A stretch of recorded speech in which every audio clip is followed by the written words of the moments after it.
कि रमज़ान की इन मुक़द्दस रातों में पूरी दुनिया के लिए आम तौर पर और ख़ुसूसन हिंदुस्तान के लिए जो हमारा पड़ोसी मुल्क है उसके लिए हम रातों को उठ के गिड़गिड़ाएं, दुआएं मांगें और इसमें सिर्फ मुसलमानों को शामिल ना करें बल्कि अल्लाह से ये दुआ मांगे कि अल्लाह इंसानियत जिस कर्ब अज़ियत में मुब्तला है तो इस मुसीबत से हम सबको निकाल दे।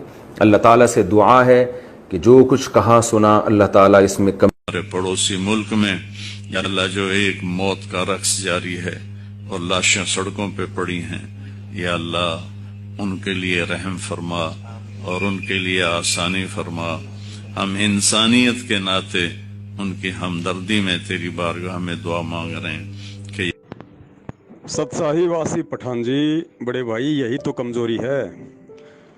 उसे चाहे परमेश्वर को हो, चाहे अल्लाह को हो, चाहे राम को हो, चाहे वाहिगुरु को हो, वो एक ही शक्ति है, एक ही पावर है। अज्ञानता के चलते लोग उसको पहचान नहीं पा रहे और भिन्न भिन्न नाम उसके धर लिए। अब ये मौलाना जी जो स्टेटमेंट दे रहे हैं, अब इनके भाव तो अच्छे हैं इनके मानवता के प्रति, लेकिन ज्ञान नहीं है।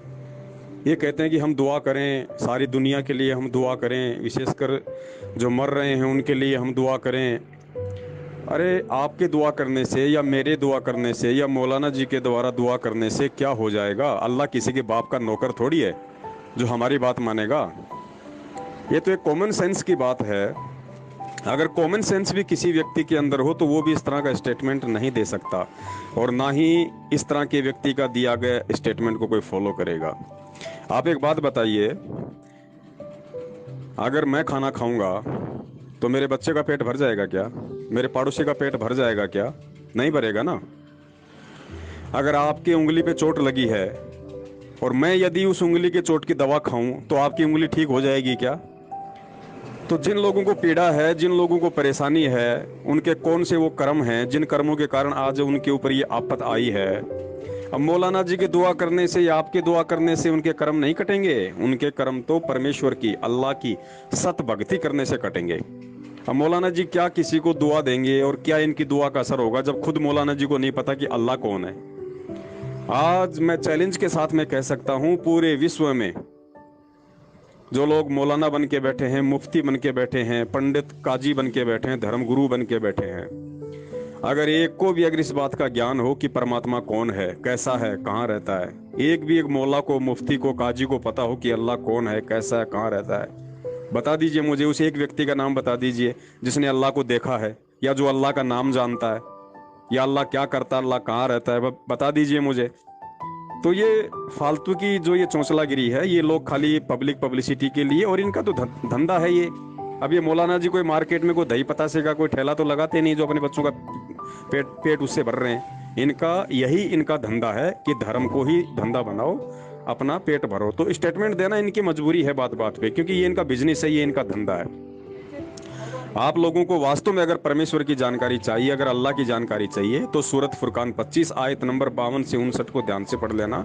58 और 59 आयत में साफ साफ लिखा है कि हे मोहम्मद, अगर तुझे उस अल्लाह अकबर की जानकारी चाहिए तो किसी बाखबर से जा पूछ, किसी इल्म वाले से पूछ। अर्थात कुरान शरीफ के ज्ञान देने वाले को खुद अल्लाह का ज्ञान नहीं है, अल्लाह की जानकारी नहीं है, तभी तो वो बाखबर की तरफ संकेत कर रहा है। तो अल्लाह जो कुरान शरीफ का ज्ञान दे रहा है वो शैतान है भाई, वो काल है। हिंदू धर्म में उसको काल कहते हैं, वो दुर्गा का पति है। मुसलमान धर्म में उसको शैतान कह देते हैं, वो शैतान है। आज पूरा मुसलमान समाज शैतान की इबादत कर रहा है अल्लाह अकबर की जानकारी ना होने के चलते। और अल्लाह अकबर की जानकारी सिवाय बाखबर के पूरी विश्व में, पूरी दुनिया में, पूरी कायनात में कोई नहीं दे सकता, चाहे कितने ही पैर पीट पीट के रह जाओ। और जब तक उस बाखबर की आप लोग खोज नहीं कर लोगे, जब तक आप उसकी शरण में नहीं जाओगे, और जब तक आप उस बाखबर से नाम दीक्षा नहीं लोगे, मंत्र नहीं लोगे, तब तक अल्लाह और अल्लाह के रहम के आप काबिल बन जाओगे, ऐसा सपने में भी मत सोचना। और वो बाखबर पूरी सृष्टि में केवल संत रामपाल जी महाराज हैं। उनके सत्संग सुनिए, मालूम हो जाएगा।